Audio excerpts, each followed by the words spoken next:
nhóm hiền vậy chẳng để xa ấy để xa tại con phải gì cứពួកnhóm chi duពួកnhóm squat cho bà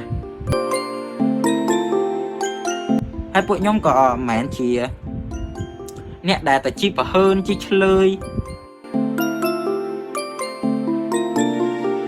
ពួកnhómអត់ងាយជីទៅបុកណាគេផ្ដេសផ្ដាស់ទេព្រោះពួកខ្ញុំមិនមែនជាអ្នកទំរៀនជីកង់ហ្វហ្គាហ្នឹងទេពួកខ្ញុំជី2ឆ្នាំហើយ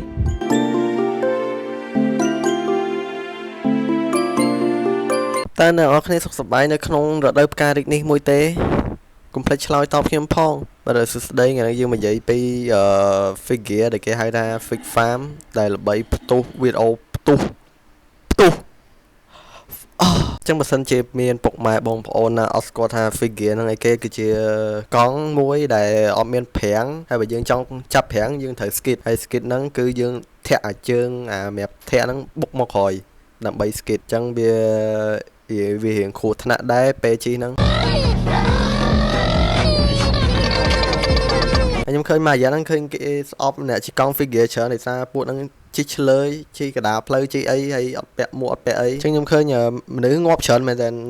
គ្រោះថ្នាក់ច្រើនហើយអីច្រើនហើយខ្ញុំទៅឃើញមួយថ្ងៃមុនទៅងាប់2នាក់ហើយស្លែកយើងជីដើម្បីកំសាន្តឬមួយយើងជីដើម្បីយកលុយខ្ញុំឃើញពីច្រើនជីទៅគាត់ចូលចិត្តថតនៅកដាផ្លូវហ្មងបើថាផ្លូវទលេថតអីអត់អីទេនេះជីកដាផ្លូវកដាហ្មងផ្លូវឡានណាហើយមានអ្នកជិះម៉ូតូតាមពីក្រោយកាន់វីដេអូថតវាទៅជិះម៉ូតូមួយខាងហើយដៃមួយខាងទៀតកាន់កាមេរ៉ាហើយខ្ញុំភ្លេចគាត់ពាក់កាសមួយទៀតកាសហ្នឹងដឹងស្ដាប់អីស្ដាប់បត់ហ្វុងស្អីគេស្ដាប់ស្អីគេហើយគ្រប់វីដេអូរបស់គាត់អត់ដាក់បត់ហ្វុងអូអញលយឲ្យមិនថលិធីអញជីវ៉ាគេអញជីលឿនជីអីហើយសំខាន់អត់ពាក់មួកទៀតសំខាន់លបឿននេះលបឿនដូចឡានប៉ែតឡានប៉ូលីសហ្នឹងគាត់ទៅចាប់ចោលទៅជួយសង្គ្រោះមិនទាន់ជួយពិភពលោកយេខ្ញុំជួយពិភពលោកយេថាទៅខ្ញុំថប់ជិះកង់ពីមុនដែរកុំច្រឡំថាខ្ញុំជិះ figure វាគ្រួញខ្ញុំថប់ឡើងកង់ figure វាពិបាកជិះហើយវាពិបាកឈប់យកហ្មងនិយាយទៅកង់នឹងវាអត់មានប្រាំងជិះមិនស្រួលថ្មីយើងអូសដីក្បាលយើងចូលក្រោមឡានថាមិនត្រូវ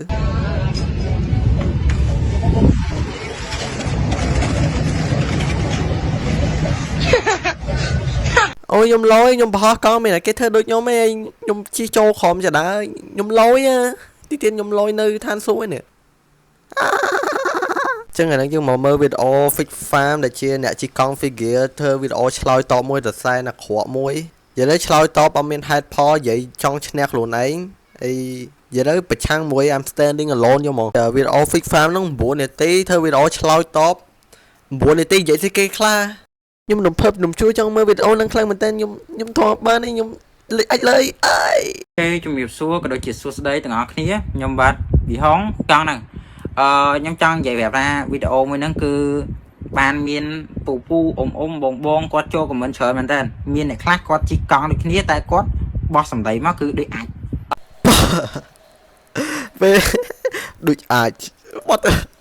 ចៃតង់ស្អីគេតែគាត់ចេញលក្ខណៈគាត់និយាយពាក្យអញមកធ្វើខ្ញុំសើមែនតើខ្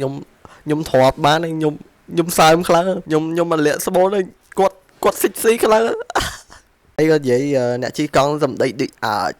ចុះបើយើងធ្វើរបស់ដូចអញមិនឲ្យគេនិយាយដូចអាចទោះណាគេក៏ដោយពូអ្នកជីកង់ដូចគ្នាបងប្អូនដែរបើធ្វើរបស់ដូចអញនិយាយដូចអាចអញ្ចឹងខ្ញុំចង់ប្រាប់មួយម៉ាត់ថាប្រាប់មួយម៉ាត់ប្រាប់ឲ្យយើងហាមលើស2ម៉ាត់ជួយមើលថ្ងៃខែក៏ដូចជាដល់ឃើញលើស2ម៉ាត់ដែលខ្ញុំជីគឺខ្ញុំបានផុសវីដេអូហ្នឹងនៅថ្ងៃច័ន្ទថ្ងៃទី14គឺជាថ្ងៃចូលឆ្នាំថ្ងៃចូលឆ្នាំដូចតែគ្នាយើងដឹងហើយថាវាអត់មានឡានមានម៉ូតូច្រើនទេអត់មានឡានអត់មានម៉ូតូច្រើនទេតែនៅក្នុងវីដេអូមកអត់មានឡានទេអូនេះអានេះគេអត់ឃើញឡានសោះអញ្ចឹងដល់ថ្ងៃមួយដែលយើងអត់មានឃើញឡានឃើញអីយើងពាក់កាសយើងពាក់ស្លាប់ហ្វងឲ្យយកបុកយកអូហ្នឹងគេត្រូវធ្វើអញ្ចឹងមែនសំខាន់ធាក់លឿនអត់មានមួកហើយនៅលើផ្លូវឡានទៀតម៉ូតូមានមួយផ្លូវហ្នឹងពេលដែលខ្ញុំជិះគឺមានម៉ូតូមួយហើយគ្នាយើងចំណាំមើលអ្នកដែលគាត់ជីកកង់ហ្នឹងគឺគាត់ដឹងហើយឬក៏អ្នកដែលគាត់អ្នកជីកកង់ហ្មងអ្នកដែលគាត់ជីកកង់គឺគាត់ដឹងហើយថាអ្នកដែលជីកកង់ខ្ញុំជីកកង់ហើយគាត់ជីកកង់ហើយយើងជីកកង់ទាំងអស់គ្នា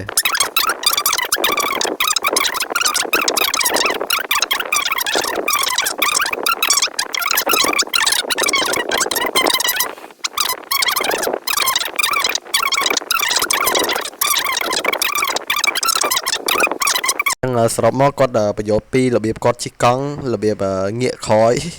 ហើយពីការគាត់ជីយឺតអូខេជីយឺតតែក្នុងវីដេអូលឿនណាខ្ញុំអត់ថាតែគាត់និយាយពាក្យដែរច្រើនពេកមើលខ្ញុំជិះកង់2ឆ្នាំហើយខ្ញុំមិនងាយប៉ះណាគេទេហេនិយាយ2ឆ្នាំនិយាយដល់ផ្ដើមវីដេអូមកដោយសារតែកង់ figure ហ្នឹងគឺពួកខ្ញុំជីយូរពួកខ្ញុំស្គាល់ច្បាស់ហើយពួកខ្ញុំក៏មិនមែនជាអ្នកដែលតែជីប្រហើនជីឆ្លើយជីទៅបុកគេប៉ះពីគេផ្ដេសផ្ដាស់អត់ទេលេខរូបថតបាត់អានេះរូបថតណាគេហ្នឹងចំមុខដូចគ្នាមែនចុយមុខប្រហែលគ្នាមែនបងប្អូនព្រោះមែនពួកអូនហ្នឹងជីឆ្លើយជីកដាផ្លូវអត់ខ្លាចឡានបុកងាប់ទេខ្ញុំក៏លើខមមិនមួយហ្នឹងក៏ដូចជាខ្ញុំឃើញពួកគាត់បញ្ចេញមតិមួយគឺចេញមកគឺមើងងាយអាយុជីវិតក៏ដូចជាណែនាំបែបលក្ខណៈជេរពួកយើងយកមកគឺថាពួកយើងនឹងជាអត់ខ្លាចងាប់អ្នកខ្លះគាត់ថាពួកយើងជាឆ្លើយតាមប៉ាគេបដៅឲ្យល្អសោះព្រោះឃើញអ្នកជី figure ងាប់2អ្នកបាត់ហ្នឹងហើយគេបដៅណាហើយសើ2ឆ្នាំហើយខ្ញុំជី2ឆ្នាំហើយខ្ញុំអត់ងាយគ្រោះថ្នាក់ទេគេប្រាប់ឲ្យល្អសោះណាហើយពួកខ្ញុំជីក៏ពួកខ្ញុំចេះមើលដែរពួកខ្ញុំជីកង់នឹងយូរអីពីឆេនិយាយសុកលើកដៃពីរថត selfie ណានិយាយតមិនឆេសំខាន់លើកដៃឲ្យដល់2ឆ្នាំហើយ2ឆ្នាំនឹងនិយាយបាត់ដល់2ឆ្នាំហើយពួកខ្ញុំចេះជីកង់ហ្នឹងពួកខ្ញុំច្បាស់មួយកង់ហ្នឹងបានពួកខ្ញុំជីមិនតែជីកង់មានប្រាំងមិនបានមិនតែជីកង់ត្រឹមត្រូវដូចគេទៅអត់ចង់ជីខ្ញុំចង់ជីកង់ហ្នឹងចឹងចូលដល់ឡៃនេះគាត់អត់យកពាក្យសម្ដីដែលគេណែនាំគឺគាត់កវែងចោលដាក់ធុង5បាត់ហើយនិយាយទៅពេលគេណែនាំគេអីយើងត្រូវស្ដាប់ខ្លះទៅអី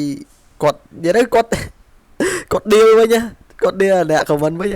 ខ្ញុំអត់ចង់ជីកង់ផ្សេងខ្ញុំចង់ជីកង់ហ្នឹងខ្ញុំចង់លេងកង់ហ្នឹងខ្ញុំស្រឡាញ់កង់ហ្នឹងខុសមែនខុសរឿងហ្នឹងខុសរឿងត្រង់ថាកង់ពួកខ្ញុំអត់ប្រាំងខុសត្រង់ថាកង់ពួកខ្ញុំអត់មានប្រាំងពួកខ្ញុំជាតិកើតមែនចឹងចូលដល់ឡៃនេះគាត់គេស្អប់ច្រើនដោយសារកន្លែងនេះដោយសារគាត់ធ្វើមុខលយដល់ក៏ស្លាញ់គាត់ធ្វើមុខចឹងហ្មងខ្ញុំលងស្នេហ៍ថាតែបើគាត់ចង់ដោះស្រាយរឿងនេះគាត់លុបវីដេអូតាំងយូរហើយបាត់គាត់នៅឆ្លើយតបនៅណាអីគាត់ចង់ឈ្នះគាត់តែថាគាត់នៅក្មេងគាត់នៅចង់ឈ្នះចង់អីព្រោះខ្ញុំក៏នៅក្មេងដែរខ្ញុំពេលខ្លះក៏ខ្ញុំឲ្យគេឈ្នះទៅវាថាយើងមិនត្រូវតែឈ្នះគ្រប់ពេលណាតែនៅក្នុង live ហ្នឹងយើងត្រូវឈ្នះគ្រប់កម្មវិធីទាំងអស់ competition ទាំងអស់យើងត្រូវឈ្នះទាំងអស់ទេនិយាយថាវាមានឈ្នះមានចាញ់កុំភ័យបើពួកខ្ញុំទៅប៉ះអ្នកដែល comment ហ្នឹងឬក៏ទៅប៉ះណាគេក៏ពួកខ្ញុំសងគេដែរពួកខ្ញុំចេះជីតែពួកខ្ញុំមិនមែនអត់ចេះជីទេហើយសួរខ្ញុំថាពួកខ្ញុំជីដល់ណាខ្ញុំអាចជីពីកពតទៅដល់អំពេញជីពីអំពេញមកដល់កពតក៏បានដែរចឹងគាត់មកវីដេអូហ្នឹងគាត់អួតស្គីគាត់ច្រើនគាត់និយាយមករហូតដល់ស្គីគាត់ហើយមិនបាច់នាំគ្នាមកតុកសិចថាអាអូណៃជីចឹងយ៉ាត់មកប៉ះឡានពូ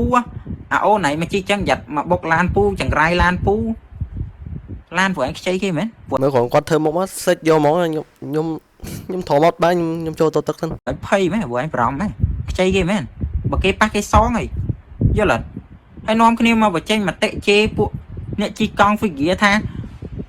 ពួកអូនឯងជីចឹងថ្ងៃណាមួយដឹងតែងាប់ហើយចឹងបើខ្ញុំនៅក្នុង situation ហ្នឹងខ្ញុំអត់ឆ្លើយតបទេហើយខ្ញុំទុកចោលឲ្យវាកើតមិនកើតទៅព្រោះ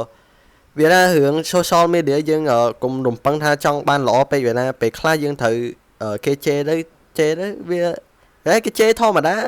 អត់មានព្រោះយើងនៅក្នុង social media មានអ្នកស្អប់មានអ្នកស្រឡាញ់អញ្ចឹងហើយយើងតែខ្វល់ខ្វាយអូគេជេរខ្ញុំខ្ញុំត្រូវតែវីដេអូឆ្លើយតបខ្ញុំត្រូវវីដេអូឆ្លើយតបខ្ញុំត្រូវការពារខ្លួនឯងស្មែឥឡូវគេ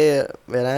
កុំសូវយក social media serious ពេកភាគច្រើនសบายនៅក្នុង social media ទៅកុំទៅកើតទុកអីច្រើនហើយយើងធ្វើឲ្យសบายយើងទៅហើយបើថាយើងចង់ជិះចឹងយើងជិះកុំថតហើយកុំឲ្យគេដឹងទៅតែបើថាគ្រោះថ្នាក់អីប៉ូលីសដេញចាប់អីខ្ញុំអត់ដឹងទេគេថាដូច leak វីដេអូគេស្អប់គេអីហ្នឹងភាគច្រើនសើយើងថតវីដេអូហ្នឹងបើថាយើងអត់ថតវីដេអូទេអត់មានតែគេដឹងទេយើងឧទាហរណ៍យើងចង់ធ្វើតែ2នាក់កុំថតវីដេអូអត់មានតែគេដឹងទេយើងចង់ជិះកង់លឿនជិះអីយើងធ្វើតែ2នាក់វាក៏អត់អីដែរហើយបន្ទាប់ពីចេញវីដេអូហ្នឹងអត់ទាន់ទទួលកំហុសទៀតនៅចេញ status ថាគេអ្នក still ជិះម៉ូតូបរហោះហើយជិះ figure លឿនវាថាមកចោត figure ណាវាថាទាំងពីរហ្នឹងវាខុសទាំងពីរណាអាមួយជិះម៉ូតូបរហោះអាមួយជិះកង់បរហោះវាលឿនដូចគ្នាវាដូចតែគ្នាវាអត់មានអីត្រូវប្រៀបធៀបគ្នាហើយជាចុងក្រោយគាត់នៅតែចេញវីដេអូសុំតោដែរខ្ញុំសុំតោតកតងជាមួយនឹងកំហុសរបស់ខ្ញុំសង្ឃឹមថា ពូបងដែលគាត់បានមើលវីដេអូក៏ដូចជាខឹងមួយខ្ញុំសុំកម្មាទោសពួកគាត់មែនតើហើយ ចឹងជាចុងក្រោយវាអ្វីវាចប់អស់ហើយវីដេអូចោលដំណឹងហើយជួបគ្នារដូវផ្កាទីចុងក្រោយឆ្នាំក្រោយ